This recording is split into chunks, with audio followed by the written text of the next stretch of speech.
Bismillahirrahmanirrahim.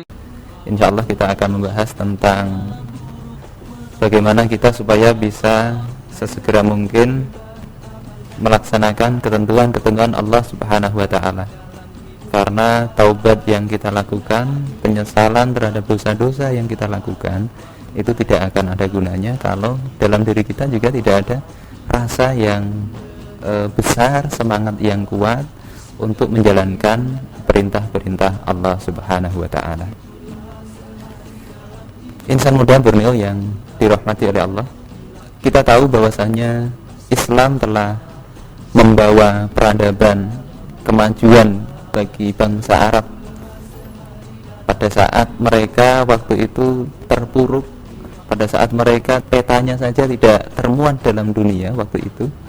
Tapi dengan datangnya Islam, bangsa yang jahiliyah itu kemudian berubah menjadi umat terbaik. Kata Allah Subhanahu wa taala, kuntum khaira ummah ukhrijat linnas ta'muruna bil ma'ruf wa tanhauna 'anil munkar wa tu'minuna billah. Kalian itu adalah sebaik-baik umat yang dikeluarkan untuk manusia.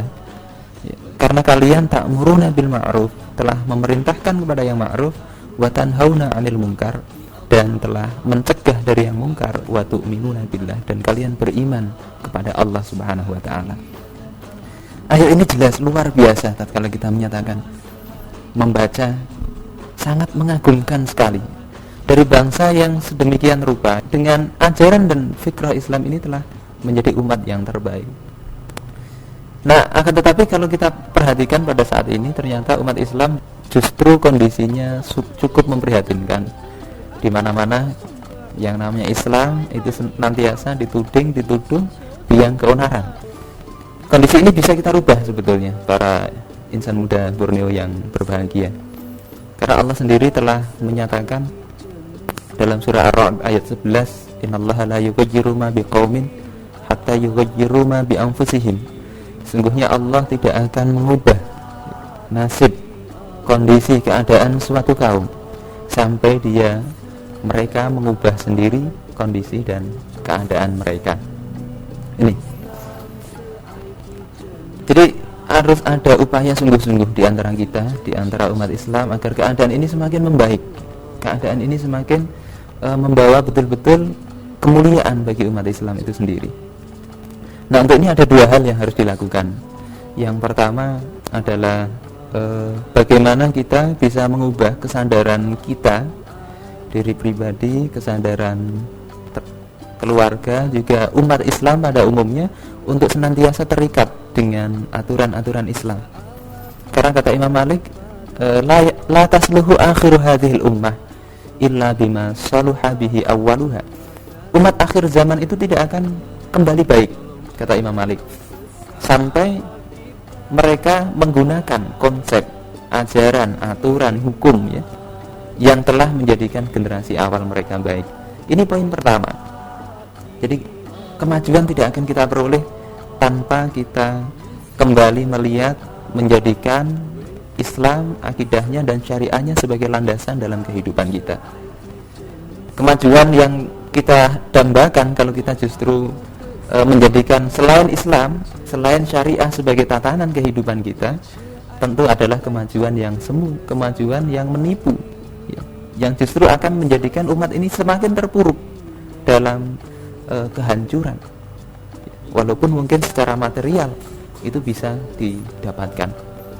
Ya, kita lihatlah nasib-nasib bangsa-bangsa yang saat ini mungkin sedang di puncak peradaban, tapi di sisi lain mereka keropos. Di Amerika misalnya, contohnya kita bisa melihat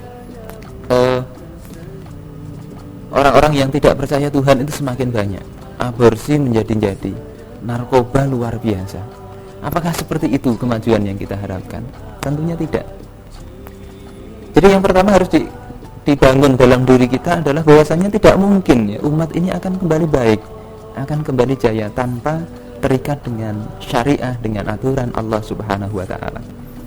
Kemudian yang kedua, umat ini juga tidak akan kembali baik kalau hanya sekedar yakin.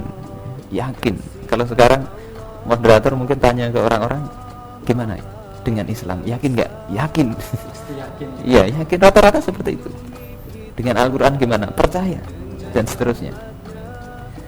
Tidak hanya sekedar keyakinan saja, kepercayaan, tapi yang perlu diwujudkan selain keyakinan dan kesadaran umat itu adalah kesadaran untuk bersegera dalam menjalankan, dalam terikat dengan aturan-aturan Allah Subhanahu wa Ta'ala.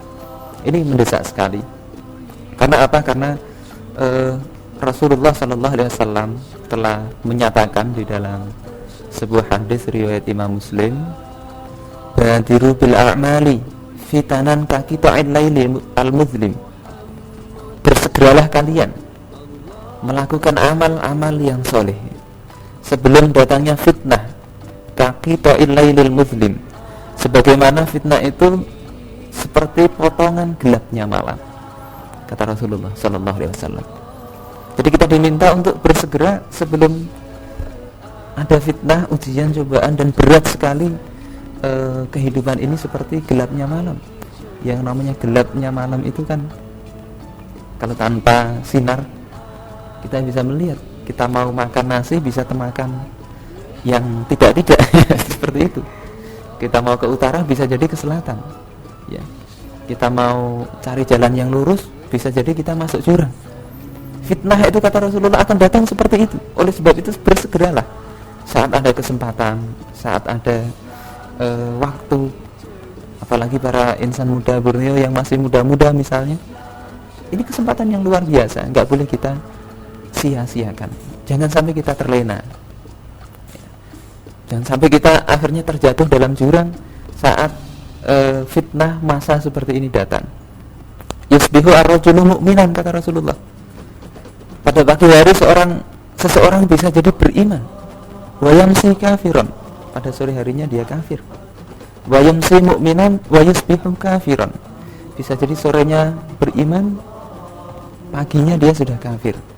Ya bi'udinahu bi'aradin minat dunia, dia menjual agamanya dengan kekayaan dunia. Insan muda Borneo, ini perintah Rasulullah untuk bersegera dalam melaksanakan syariah Islam. Jadi Ustaz, kadang-kadang manusia, Ustaz, kita sebagai manusia kadang-kadang memiliki ingin merasa ingin membuat aturan, atau kadang-kadang manusia ingin berbuat seenaknya sendiri tanpa terikat dengan aturan-aturan dari Allah. Jadi kadang-kadang manusia itu merasa pintar gitu, merasa bahwa dia bisa merasa hidup di dunia ini sebebas-bebasnya. Kadang-kadang ada pemikiran seperti itu. Ya. Yeah. Jadi padahal sebenarnya manusia itu kan terikat dengan aturan dan syariat Allah. Jadi kadang-kadang manusia itu lupa kadang-kadang. Iya, ini memang sifat manusia yang seperti itulah yang dalam Al-Quran itu dikatakan apa? Walawit taba'al haqqu ahwa'ahum lafasadatis samawati wal ard wa ma fihin. Seandainya kebenaran itu mengikuti hawa nafsu manusia, ini saya akan hancur, rusak, binasa apa yang ada di langit, di bumi, dan ada yang di antara keduanya. Ini jelas sekali. Juga ada firman Allah, wa asa an takrahu syai'an wa huwa khairul lakum wa asa an tuhibbu syai'an wa huwa syarrul lakum wallahu ya'lamu wa antum la ta'lamun. Bisa jadi kalian itu membenci sesuatu yang baik bagi kalian, atau kalian bisa jadi mencintai sesuatu yang itu adalah buruk bagi kalian. Allah mengetahui dan kalian tidak mengetahui. Jadi setelah manusia itu harus memiliki keyakinan bahwa syariat itu memang sebuah aturan yang mereka miliki. Yakin dan sadar bahwa mereka itu harus bersikap dan bersegera harus melaksanakan aturan dari Allah yang mereka itu memang beragama Islam, tapi kadang-kadang sifat dan perbuatannya bukan berdasarkan Islam. Iya. Jadi seperti ada pemahaman sekuler kayak kapitalis gitu kan. Mhm. Pemisahan Ya, pemisahan antara agama dan kehidupan, seolah-olah agama cuma jadi apa namanya, di pojok-pojok masjid saja lah pembicaraan tentang itu. Ya itu memang betul ya bahwasanya eh, ini suatu musibah bagi umat Islam, suatu bencana besar ya. Ketika Islam, ketika Al-Quran itu hanya dijadikan ya penghias, hiasan dalam kehidupan saja, hanya diajarkan bacaan ayat-ayat untuk mengusir setan, sementara keterikatan terhadap ayat-ayat itu hampir kita tidak tergugah. Membaca ayat tentang riba, kita nggak terpikir bahwasanya kita itu hidup bergelimang dengan riba saat ini. Membaca ayat-ayat tentang perzinaan, kita nggak berpikir bahwasanya kita itu hidup dalam suasana sistem yang apa namanya, membolehkan perzinaan itu terjadi. Seperti itu. Di sini banyak contoh para sahabat bagaimana mereka memperlakukan Al-Quran, memperlakukan aturan-aturan Islam, ya. Bahkan apa, keinginan mereka sendiri pun bisa mereka korbankan ketika memang Allah menghendaki sesuatu, ketika Allah memang menyatakan sesuatu yang mereka ingini itu adalah diharamkan, mereka tidak kemudian merasa berat meninggalkan keinginan mereka itu. Jadi sungguh luar biasa Ustaz ya. Iya. Nanti insya Allah kita bahas. Ya. Kepada insan muda, kalau ada yang ingin bertanya silakan hubungi ke nomor telepon 7411 028. Sekali lagi pada insan muda Borneo, pada yang ingin menanyakan pada Ustadz bisa menghubungi nomor telepon 7411 028.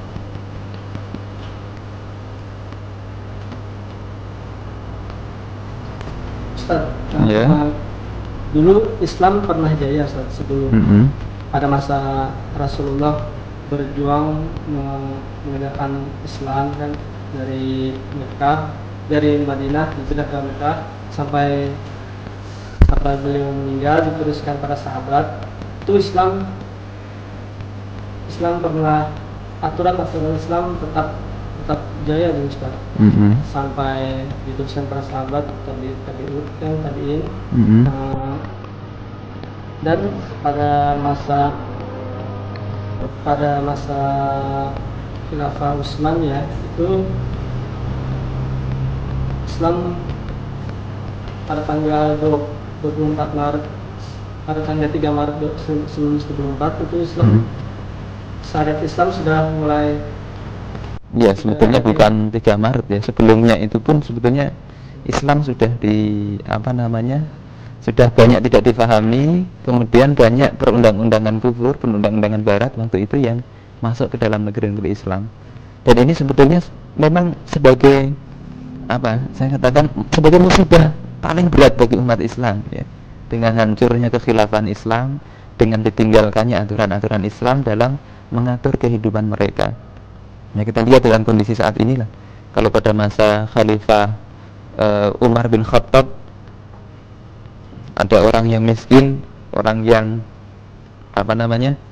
mereka tidak mampu makan, itu Umar membawakan makanan, bahkan di punggungnya sendiri. Ini kan luar biasa. Sementara saat ini siapa yang mau memberikan makanan kepada kita? Saat misalnya kita dalam kondisi yang memprihatinkan misalnya, hampir tidak ada kepedulian seperti itu. Bahkan berapa banyak busung lapar di sini, di negeri yang kaya raya ini. Begitu juga pada masa Umar bin Abdul Aziz ya. Beliau pernah mengutus seorang utusan yang namanya Yahya bin Sa'ad ke Ethiopia. Bayangkan Ethiopia, Habsyah ya. Dan utusan ini datang bukan untuk apa-apa, dia datang untuk membayar zakat. Untuk apa? Untuk mengeluarkan zakat, membagi zakat. Tapi ternyata subhanallah, di Ethiopia, di Habsyah waktu itu tidak ada yang mau menerima zakat.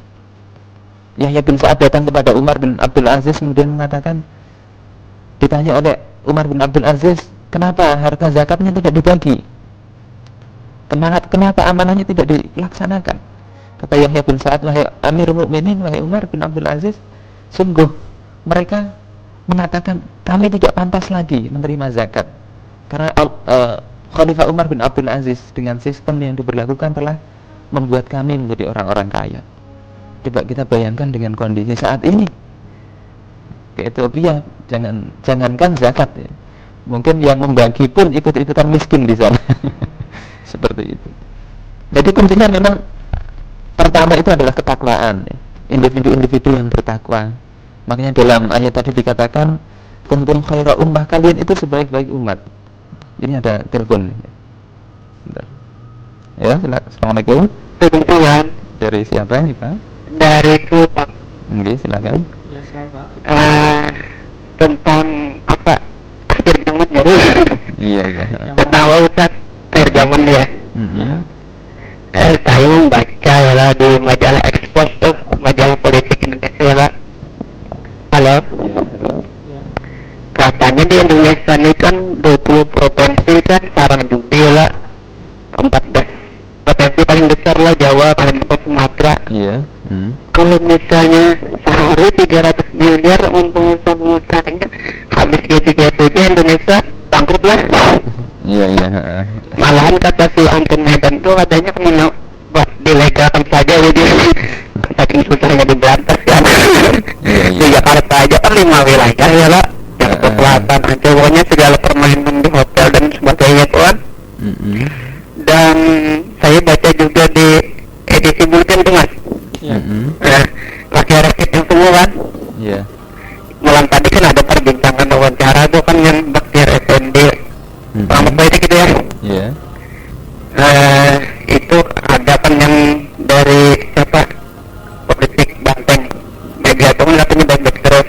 Terus ada lagi Lias Praset dia Profesor das. Jadi memang sebenarnya memang wakil rakyat itu semua biar dia membela rakyat demi kepentingan pribadi juga akhirnya kan. Itu Mas yang katakan. Jadi kan ibaratnya biar membela bagaimanapun akhirnya nggak ada juga yang benar gitu kan. Jadi memang semua lah. Iya. Jadi kata Gus Dur kan waktu dia presiden, MPR DPR bubarkan saja karena menghalangi yang presiden dia. Kata itu kan semalam naik BBM lah. Jadi ngotot sampai jauh kan. Tapi dia presiden gak ada kawa, tetap pada kawa. Nah, hebatnya semuaan itulah wakil rakyat itu semua aja apa aja presiden harus ngerti semuaan. Yang penting duitnya jelas lah. Iya. Nah, jadi demokrasi itu sebenarnya bagi-bagi duit aja. Kan sekarang ini kan 15 juta masing-masing dapat udah aja. Ya kan? Hanya duduk-duduk saja, terserah aja sih untuk rapat yang ada. Jadi buat apa lah negeri ini lah? Yang dibantu siapa? Kalau ada yang dibantu, paling membantu diri sendiri bisa. Iya. Ini tadi dari Bapak siapa ini tadi? Dari semua. Oh iya. Ya. Jadi ibaratnya gimana nih mas, negeri kita Indonesia nih mas? Iya. Gimana nih mas? Ya. Sistem kita nih gimana? Katanya pluralis katanya Cak Nur kan pluralis itu kan ibaratnya tuh agama yang benar-benar, tapi misalnya ada agama yang setan itu gimana mas? Misalnya agama-agama itu kan terlalu bebas banget gitu nah kan jadi macam-macam agama lagi. Iya. Sama tuan ya mas ya? Ya. Iya. Nah, jadi kan ibadah itu sebenarnya gimana nih mas kita ubah dah mas? Gimana nih? Ini kewajiban sampean kita semuanya dan semua pendengar. Memang itu kan ada ayat namanya mas, kaum itu sebuah rombongan kaum maksudnya bukan diri sendiri saja tuan. Iya. Harus merubah. Iya. Kalanya ada muncul satu orang saja nih lah. Iya. Umat benar satu orang bisa rusak semuanya lah. Iya. Terlepas dari rusak atau enggaknya, sebetulnya sebuah kemaksiatan itu wajib untuk diubah. Ya memang. Kita semuanya sebetulnya seperti itu. Memang kan di Martapura nyatanya pesan di Mekah kan ada di contoh kan waria nggak ada yang menanggapi lah. Waktu belanjanya tidak ada berani menanggapi lah mas. Atau mungkin nggak dengarkan radio kali ya. Seharusnya kumpul tahu dan saya terus terang lihat juga dia sampai Indonesia itu berbeda kan di sana bilangnya ada tahuan Islam orang Pinanya kayak orang bulenya kan hormat gitu mas. Nggak pernah buka aurat gitu tuh lihat. Iya. Ya kan di sini ada orang kita aja nggak hormat ya belajar bule. Ya itu memang aturannya mas. Bukan. Ibaratnya itu Islamnya nggak murni gitu. Kalanya kita murni kata orang Inggris malah Islam itu agama yang paling sempurna paling benang lain itu mengaku aja. Ya Ustaz. Iya. Contohnya misalnya agama yang kayak kalau dia masuk Islam ini walaupun kalau dia masuk benar-benar saya udah lihat nih ke kawanan banyak ada bapak gitu dari Malang, dia tuh benar-benar udah menghayati banget. Nah kalau begitu pasti ketakutan kalau dia pasti merenung banget apa segalanya, malah kita yang dianggapnya itu benar belajar lagi gitu. Gimana mas? Iya. Apa perlu gitu mas? Iya Pak Suro. Ya. Sudah bisa ditangkap oleh Ustadz nih mungkin. Nah gitu. Ya. Makanya sebenarnya memang kalau perlu diubah itu diubah semua. Kan zaman dulu tuh masih ada namanya perkumpulan pengusaha zaman hari dikumpulkan untuk membantu yang hampir lah. Iya Pak. Kan SBY pernah pendoran untuk pengusaha. Mohon maaf ya. Sudah. Nanti ada iklan sebentar ini. Oh iya. Pokoknya solusinya adalah Insyaallah nanti kita sambung. Waalaikumsalam. Waalaikumsalam warahmatullahi wabarakatuh.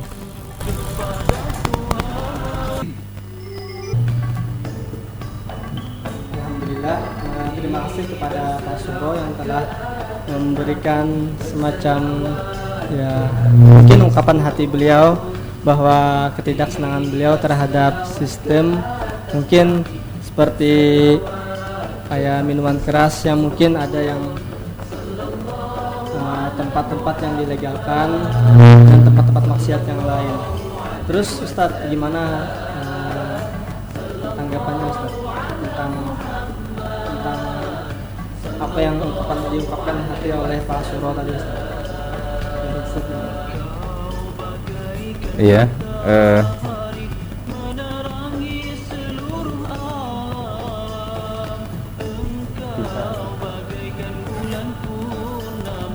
Ya, terima kasih kepada Pak Suro tadi yang telah mengungkapkan mungkin suara hatinya. Memang betul ya bahwasanya sebuah kemaksiatan kepada Allah Subhanahu wa taala, sebuah aturan yang melanggar aturan-aturan Allah itu akan menjadi sebuah bencana bagi kemanusiaan, bukan hanya kepada umat Islam tapi kepada seluruh manusia. Dan memang harus kita ubah ya sistem yang ada ini dengan aturan-aturan Islam agar kita memang betul-betul bisa menjadikan rahmat Islam ini bagi seluruh umat manusia. Jadi satu saja kuncinya sebetulnya, yakni keterikatan kepada aturan-aturan Allah ini harus tertanamkan dalam benak setiap kaum muslimin. Ya, tidak terkecuali bagi yang tua maupun yang muda. Generasi para sahabat, kalau kita lihat dalam hadis-hadis yang ada, itulah yang bisa membawa umat Islam ini kembali berjaya. Kita bisa melihat dalam riwayat Imam Bukhari dari Abi Sarwa'ah, bagaimana Rasulullah mencontohkan umatnya untuk sesegera mungkin merubah, sesegera mungkin menjalankan aturan-aturan Allah. Kalau sekarang secara individu kita belum taat kepada Allah, sesegera mungkin kita mentaatinya. Kalau sekarang aturan Allah belum dilaksanakan dalam keluarga kita, segera mungkin kita laksanakannya. Begitu juga tatkala kemaksiatan, aturan-aturan Allah dilanggar dalam pengaturan sistem ekonomi, sosial, politik dan seterusnya, maka sesegera mungkin kita juga harus melaksanakannya. Dalam Sahih Bukhari dikatakan bahwasanya Rasulullah SAW waktu itu sholat di Madinah, sholat asar. Kemudian beliau mengucapkan salam, dan kemudian beliau berdiri setelah salam itu dengan tergesa-gesa. Ini Rasulullah, sahabat sampai heran, kok nggak biasanya Rasul itu setelah salam langsung berdiri. Kenapa? Iya, kalau kita mungkin sudah terbiasa ya. Setelah salam langsung berdiri. Melakukan aktivitas lain. Iya. Maka heran manusia. Fatakhatta riqaban nas ila ba'di hajri nisaihi. Rasulullah kemudian bergerak dengan cepat melangkahi pundak-pundak manusia, pundak jamaah. Beliau menuju ke kamar istri-istrinya, ke sebagian kamar istrinya. Kalau pengantin baru mungkin apa yang dilakukan? Ini Rasulullah bukan pengantin baru nih, tapi segera masuk ke kamar istri-istrinya. Fafazi'an nasu min sur'atihi. Manusia, para jamaah masjid waktu itu heran, kaget, ya, takjub dengan kecepatan Rasulullah, sangat cepat. Fakharaja alaihim fara'a annahum qad ajibu min sur'atihi. Kemudian Rasulullah keluar menemui para jamaah dan Rasulullah melihat mereka sedang takjub, ya, karena kecepatan Rasulullah. Begitu salam, masuk kamar, langsung keluar lagi melangkahi pundak-pundak manusia. Kata Rasulullah menjelaskan keterkejutan para sahabat itu. Beliau mengatakan, aku ingat sesuatu, ya, dari harta sedekah yang belum ku bagikan, dan aku tidak mau harta ini bermalam di rumahku. Ini subhanallah, Rasulullah sebagai seorang pemimpin, seorang kepala negara, tidak ingin harta yang bukan haknya itu tetap malam, tidak ingin harta yang memang itu hak umat itu kemudian tetap berada di rumahnya walaupun hanya satu malam. Subhanallah, berbeda jauh mungkin dengan kondisi sekarang. Luar biasa. Iya. Perhatian beliau terhadap bukan sekedar perhatian kepada umat, kepada rakyat, tapi yang lebih ini adalah bagaimana Rasulullah itu terikat dengan bahwasanya ini harta hak orang lain harus segera ditunaikan, tidak ditunda-tunda lagi. Insan muda bernilai, ini contoh dari Rasulullah, junjungan kita, ya, kecintaan kita kepada beliau yang kadang kita lakukan dengan sekedar membaca sholawat. Memang itu bagus, tapi hendaknya kita juga bersegera dalam menjalankan ketaatan, baik itu ketaatan pribadi dalam kerangka sebagai individu maupun sebagai anggota masyarakat. Ada lagi cerita lain ini sebetulnya di dalam hadis riwayat Imam Bukhari Muslim, bahwasanya Rasulullah waktu itu sedang sholat asar juga, ya. Hadis ini diceritakan dari Al-Barra. Tatkala beliau sholat asar, Allah menurunkan ayat yang memerintahkan beliau untuk mengubah kiblat, ya, dari menghadap ke Baitul Maqdis menjadi menghadap ke Baitul Haram, ke Ka'bah. Maka setelah sholat ini, seorang Ansor itu datang lewat di kumpulan orang yang sholat. Rupanya ada jamaah yang di tempat lain yang sedang sholat. Kemudian dia mengatakan, demi Allah bahwasanya Ka'bah telah diubah dari Masjidil Haram, Masjidil Aqsa ke Masjidil Haram. Maka penduduk atau orang-orang yang sedang sholat asar itu, mereka juga mengubah, ya, arah kiblatnya, padahal mereka saat itu sedang ruku. Jadi tidak menunggu berdiri dari ruku, tapi saat ruku mereka mendengar kiblat, ya. Sahabat sedang sholat, ya. Ada yang memberi kabar bahwasanya kiblat telah diubah. Mereka sedang ruku, mereka langsung mengubah arah kiblatnya. Terus langsung Ustaz? Iya. Gimana cerita Ustaz? Langsung mengubah gimana? Ya itu nggak bisa kita bayangkan lah. Tapi sebetulnya ya mudah kita bayangkan, karena arah antara Baitul Maqdis dengan Baitul Haram atau Ka'bah itu kan perputarannya tidak sampai 90 derajat gitu. Jadi nggak begitu susah mengubahnya. Kalau perputarannya sampai 180 derajat itu yang bingung nanti. Jadi rukuk muter 180 derajat. Tapi nggak seperti itu. Insan muda Borneo yang dimuliakan oleh Allah Subhanahu wa taala. Ada lagi cerita, bukan cerita, ini hadis Rasulullah sallallahu alaihi wasallam. Kita tahu bahwasanya penduduk Makkah, bahkan masa Rasulullah sendiri, itu mereka adalah orang-orang yang gemar dalam melakukan aktivitas minum-minuman keras. Jadi orang-orang yang suka mabuk. Ini ada telepon kembali nih. Ya, silakan. Ya. Dari Bapak siapa, Pak? Ya. Assalamualaikum. Waalaikumsalam warahmatullahi. Dari mana, Pak? Ikutan dari Muslim. Oke. Muslim, ya. Kan dikatakan bahwa kita harus terikat dengan hukum syara. Tapi mungkin saya memberikan gambaran sedikit lebih luas bahwa sekarang ini, kemarin kali ya, usulan amandemen Undang-Undang Nomor 20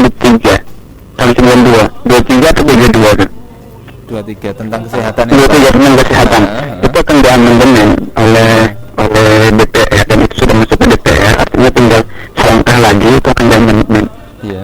Dan isinya ketika diamandemen salah satunya eh, itu akan menyebabkan aborsi itu dilegalkan, di diatur oleh undang-undang, diresmikan gitu, sehingga siapapun boleh melakukan aborsi, karena ada wajib apa ya namanya, semua perempuan itu diberikan akses yang mudah untuk melakukan aborsi, seperti itu loh. Nah, yang mesti kita lihat adalah bahwa itu ada sebuah cara pemerintah atau siapapun untuk melakukan aborsi, yang lebih jauhnya adalah untuk semakin memperparah kondisi pergaulan bebas, untuk melegalkan pergaulan bebas. Iya. Artinya itu akan menyebabkan semakin rusaknya moral pemuda. Iya. Nah, ketika seperti bicara mengenai keterikatan terhadap hukum syara, itu bolehlah. Tapi di sisi lain, ketika negara melakukan seperti itu, ya, mengeluarkan undang-undang yang itu malah menjauhkan kita dari hukum Allah. Ini kan jadi heran sekali. Kita bisa tahu tadi situ, misalnya seperti Borneo setiap hari menyiarkan acara-acara keagamaan, atau yang di TV juga ada, sementara di sisi lain misalnya pemerintah mengeluarkan undang-undang seperti itu, membiarkan lokalisasi, membiarkan judi, walaupun kemudian kata Kapolri ditangkap, terus sampai sekarang masih berkeliaran secara bebas judinya. Ini peran pemerintah sendiri di dalam tataran kita untuk memperbaiki diri itu di mana gitu. Iya. Iya. Tapi kan itu belum ngomong seperti itu. Nah, yang kedua, ingin mengajak kepada seluruh pendengar gitu, bahwa kita harus bersama-sama untuk menolak amandemen undang-undang nomor 32 itu saja. Nah, tentang 92, karena ini akan sangat berbahaya bagi Penyadaran lobby dengan segala macam cara yang dibolehkan oleh syariah, yang dibolehkan oleh Allah Subhanahu wa taala. Ya, kalau sudah kemaksiatan dilakukan negara, berarti kan negaranya yang harus kita, bukan kita obrak-abrik. Yang harus kita luruskan gitu. Kata Rasulullah dalam sebuah hadis kan, la ta'murunna bil ma'ruf wa la tanhawunna 'anil munkar. Kalian itu harus betul-betul beramar ma'ruf nahi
oleh aturan tersebut. La ta'ata li makhluqin fi maksiatil khaliq, kata Rasulullah.